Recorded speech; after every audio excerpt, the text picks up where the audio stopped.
Es un hecho, se puede probar, de que el Poder Judicial, casi en su totalidad, de arriba a abajo, está podrido.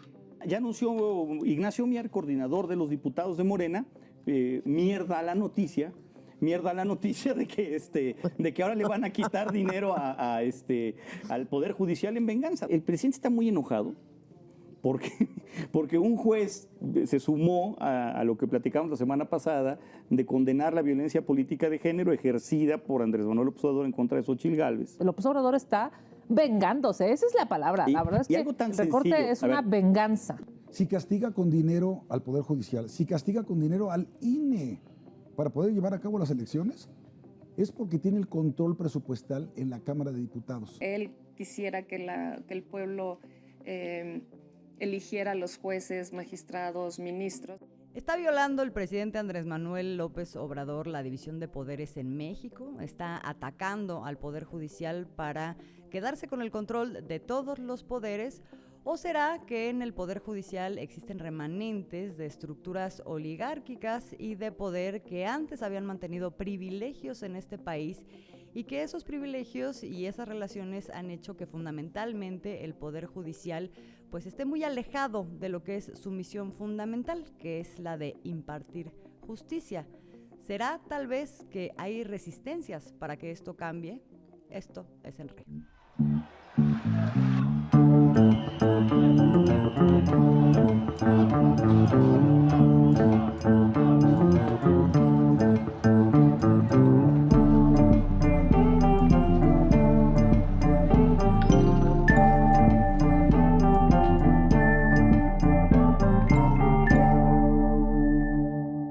Bienvenidos, bienvenidas a otra emisión de En Re. Somos Alina Duarte, Oscar Camacho y Azul Alzaga, y el día de hoy vamos a hablar de un tema que constantemente se mantiene sobre la mesa, que es la relación que existe entre el Poder Judicial y también sus diversas instancias, porque no es nada más una de ellas, esta relación que existe entre el Poder Judicial y diversos grupos oligárquicos e incluso criminales en México.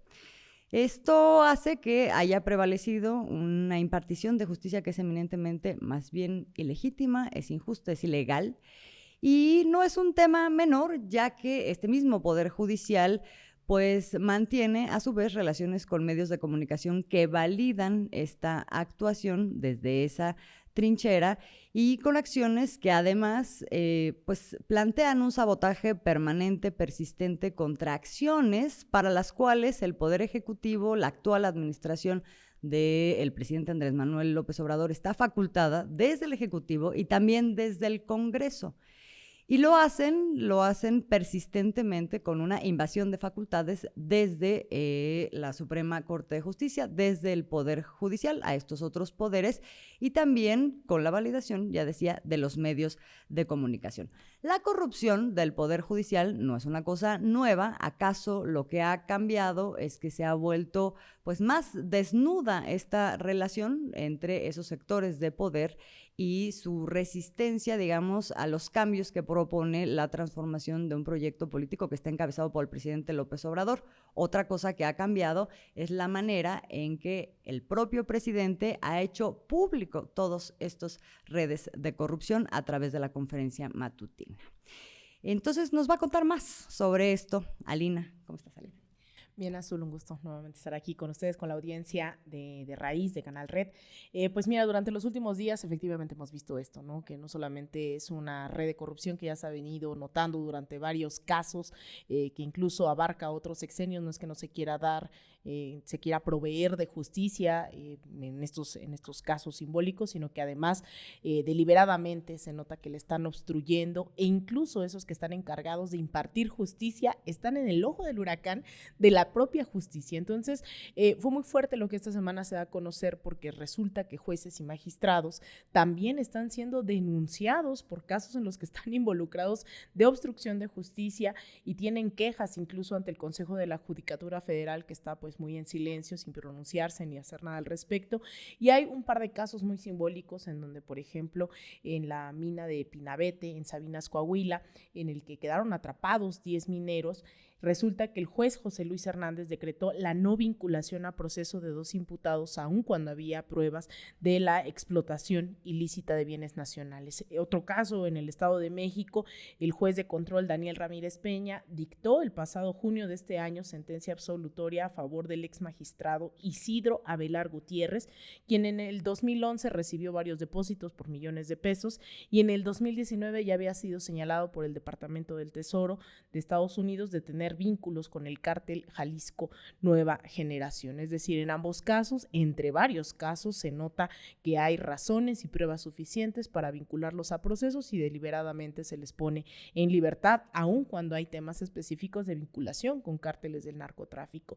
Hay otros, en el caso de jueces como el de Chihuahua, José Avelino, el de Tamaulipas, Ricardo Ignacio, Guanajuato, Jesús Alejandro Jiménez, Michoacán, Sonora, el de Puebla, el de Sinaloa, Pedro Jara Venegas, y el juez cuarto de Distrito de Amparo en Nayarit, Francisco René, que tienen algo en común, que tiene que ver con la obstrucción de justicia, la liberación de personas que tenían nuevamente pruebas suficientes para no ser liberadas, y jueces que han emitido, si sumamos los casos en los cuales no han impartido justicia, suman decenas de casos. Y no solamente es un estado, son varios estados de la República en donde justo algo que se le atribuye al presidente es que no está respetando la separación de poderes, cuando en realidad estamos viendo que lo que se está visibilizando desde la principal palestra hoy en el país, que es la conferencia matutina del presidente, es que se está poniendo nombre y apellido a un poder judicial en diferentes niveles que se niegan a impartir justicia. Entonces, bueno, esto creo que es muy fuerte también porque los casos en los cuales pusieron en libertad son casos de pederastía, de homicidio doloso, de feminicidios, de secuestro, entre otros casos que, insisto, son al menos decenas de ellos. Sí, muchos de ellos donde mucho dinero, digamos, está involucrado, ¿no? Hablas con muchos datos, Alina, de casos en donde jueces están involucrados con estos actos de corrupción, pero decíamos que en el caso del Poder Judicial hay distintas instancias y no solamente ocurre esta corrupción con instancias menores, también esto escala a nivel de la Suprema Corte de Justicia. Y hay que decir que es un tema muy importante porque no solamente se está hablando aquí de que se emita una resolución o se den votaciones que van en contra del interés público, sino directamente estamos hablando de que van a favor de acciones criminales. Y además estamos hablando también de un poder que no le rinde cuentas a nadie. En el caso de los jueces, del nivel de los jueces, existe el Consejo de la Judicatura, que también ha sido denunciado persistentemente, que actúa pues prácticamente como un florero porque no hace nada al revisar a los jueces. Y en el caso de los ministros y los magistrados, pues ahí ni siquiera existe el Consejo de la Judicatura, sino que ellos se revisan a sí mismos porque además pues la presidenta de la Suprema Corte de Justicia es, a su vez, la presidenta del Consejo de la Judicatura. Óscar. El caso más reciente es el que estamos viendo en esta semana que acaba de dar a conocer el presidente López Obrador, de este escandaloso actuar de los ministros de la Suprema Corte y de los jueces en México. Se trata de un caso en el cual un empresario dejó de pagar 25 mil millones de pesos por la vía de impuestos, eludir impuestos. Y entonces el gobierno federal le solicitó a la Suprema Corte que interviniera para obligar a este empresario a pagar 25 mil millones de pesos. Y de pronto apareció por ahí un ministro que se llama Luis María Aguilar, y resulta que este ministro le dio la protección de la justicia a ese empresario y dijo, pues vamos a guardar su expediente aquí en el cajón, y tiene 8 meses archivado esa demanda para que pague. Se trata de un ministro que llegó a la Suprema Corte impulsado por Enrique Peña Nieto, muy vinculado también a Felipe Calderón y muy vinculado también a muchos grupos conservadores de este país, ¿no? Ha tenido un trayecto por la Suprema Corte. Cuando llega a la Suprema Corte lo nombran ministro presidente de la Suprema Corte, y el tiempo que estuvo como presidente se suscitó todo un expediente. La Fiscalía General de la República abrió un expediente porque se tejió toda una red de corrupción a través del que era su director de bienes inmuebles, Y este personaje, que es José Francisco Pérez Maqueda, fue en un momento determinado detenido en un coche con 3,5 millones de pesos y nunca pudo explicar. Después se fue descubriendo toda una red de corrupción con contratos de distinto tipo en la compra de productos para la Suprema Corte, y fue tal el escándalo que este personaje, que era el director con el ministro, fue inhabilitado durante 20 años. César, todas esas denuncias existieron y ese ministro, Luis María Aguilar, no vio nada de eso. Tuvo que ser forzado a reconocerlo por una investigación de la Fiscalía. Bueno, pues este ministro envió al archivo el expediente para que un empresario no pague 25,000 millones de pesos. Pero de la noche a la mañana este ministro resolvió una demanda que le presentaron para que suspendiera la distribución de los libros de texto gratuito en 2 estados, en Chihuahua y en Coahuila. Y resulta que para eso tuvo unos reflejos impresionantes. O sea, de la noche a la mañana resuelve y va en contra de la distribución de los libros de texto. Hoy el presidente lo expuso en la conferencia mañanera como uno de esos casos gravísimos de corrupción y le agregó otro dato. Hay otros empresarios y hay otros jueces coludidos para que no se pague un monto que asciende a 80,000 millones de pesos al erario público. O sea, es terrible la corrupción que estamos viendo, ¿no? Sí, porque lo que parece aquí es que hay 2 modus operandi en lo que se refiere al tema fiscal. Bueno, pues la forma en que se retrasan, digamos, los procesos de parte del Poder Judicial para que puedan ser judicializados los casos y se pueda recuperar el dinero. Y por otro lado, esto que mencionas también, el doble rasero o la actuación del Poder Judicial, de los jueces, de los magistrados, los ministros, por consigna directamente, ¿no? Acá donde mis intereses están puestos, entonces rápido decido a favor de los grupos de esos intereses con los que estoy coludido, y en el caso en donde más bien se presentan adversarios o se presenta la afectación de esos intereses, entonces puedo retrasar todo lo que me dé la gana. Un caso como en este, que son 8 meses desde que atrajo el caso a la Suprema Corte de Justicia el ministro Luis María Aguilar, y ahí lo tiene guardado sin que ese dinero pueda ser recuperado. Y bueno, todo esto se da en medio de un contexto que aquí también ya habíamos mencionado, que es el tema de que no solamente no rinde cuentas este Poder Judicial, sino que además goza de privilegios que otras instancias de gobierno y otros poderes no tienen y que además son inconstitucionales. Estamos hablando de la Suprema Corte de Justicia. Vamos a ver.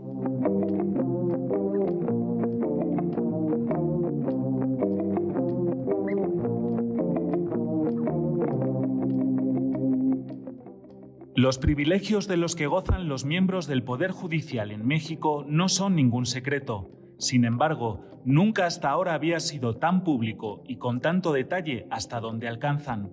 Primero el Senado y más tarde el presidente, Andrés Manuel López Obrador, difundieron las prebendas de los ministros de la Suprema Corte de Justicia, quienes reciben un sueldo de 297,403 pesos, alrededor de $17,000 mensuales.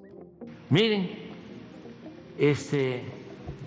sueldos muy superiores al del presidente de la República, casi 300,000 pesos mensuales, cada ministro. Yo gano la mitad de eso. Aguinaldos de 586,000 pesos, primas vacacionales de 95,000, un fondo para comer en restaurantes de lujo por 723,000 pesos anuales, un presupuesto de 5,5 millones de pesos para contratar personal, vehículos blindados y pagos de gasolina y peajes, seguros para autos y casas habitación, seguro de gastos médicos para jueces y su familia nuclear por 30 millones de pesos en adelante, seguro de vida institucional por 12 millones de pesos y una pensión vitalicia con casi la totalidad de su sueldo cuando se retiren, son las principales prerrogativas de una interminable lista percibida por muchos como una suma de excesos. Por último, y como si no fuera suficiente, el Poder Judicial suma en 14 fideicomisos recursos por más de 20.000 millones de pesos que se utilizan principalmente para mantener estas prestaciones de por vida. Vamos a presentar una iniciativa para que desaparezcan los fideicomisos del Poder Judicial y esos 20.000 millones de pesos se entreguen a estudiantes de familias pobres. Ahí lo tenemos, vamos a dejar ahí por lo pronto este tema que no está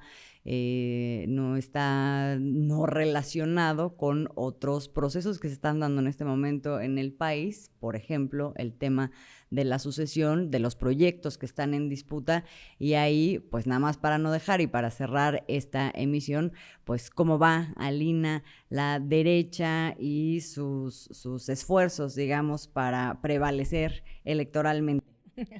Pues mira, en realidad es el mismo proceso que hemos visto durante todas estas semanas, un proceso que se infló al máximo y que de repente se reventó, ya no dio para más y tuvieron que sostener un proceso del que todos sabíamos que ya estaba totalmente arreglado, pero después de estas decenas de participantes que primero se tomaron una gran foto, ¿no?, inaugurando este Frente Amplio por México inexistente hace tan solo unas semanas y que es el refrito, lo habíamos dicho, de todas estas organizaciones que en los últimos sobre todo 2 años han venido cada mes cambiándole el nombre y sacando nuevas páginas de Facebook y de YouTube, pues hacen esta gran presentación con personas que caracterizan la vida de este país, sobre todo en un periodo de los 80s, 90s, 2000s, las represiones, toda esta herencia del priismo, este panismo rancio, firman este Pacto por México y esta convocatoria que los propios integrantes desde un principio dijeron: yo de aquí no soy, la ultraderecha lo denunció. Todos y todas empezamos a decir, bueno, ya hay candidata, la candidata X, Xochitl Gálvez,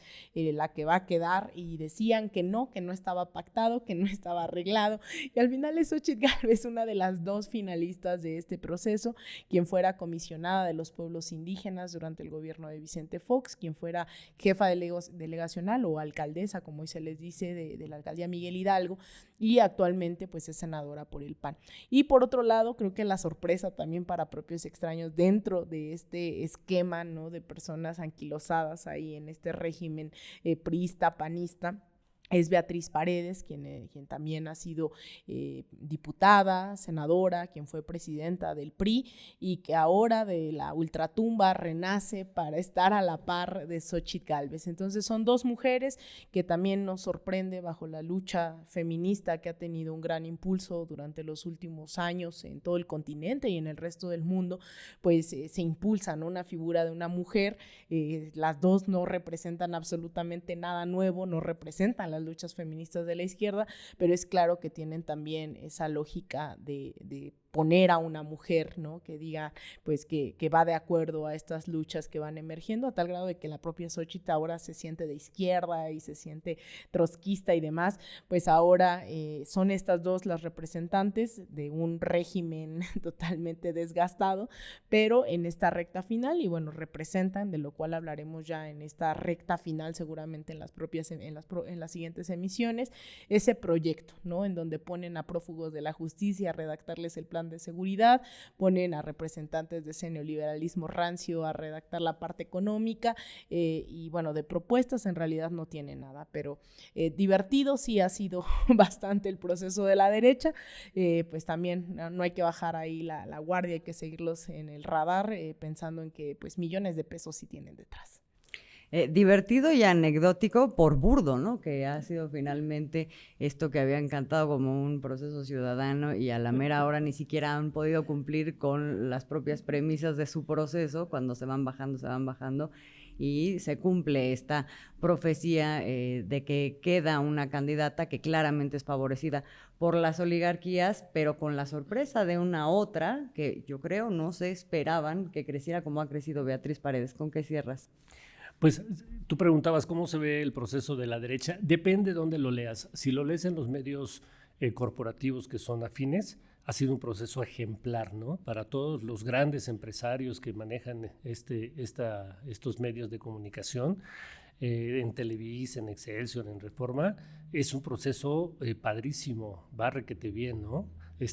No ha habido un fraude, nadie ha denunciado fraudes, no han renunciado ningún candidato diciendo que se trata de un circo, ¿no? O sea, ninguna de esas cosas la han levantado los medios corporativos, nada en absoluto. ¿Cuándo ha pasado de todo eso?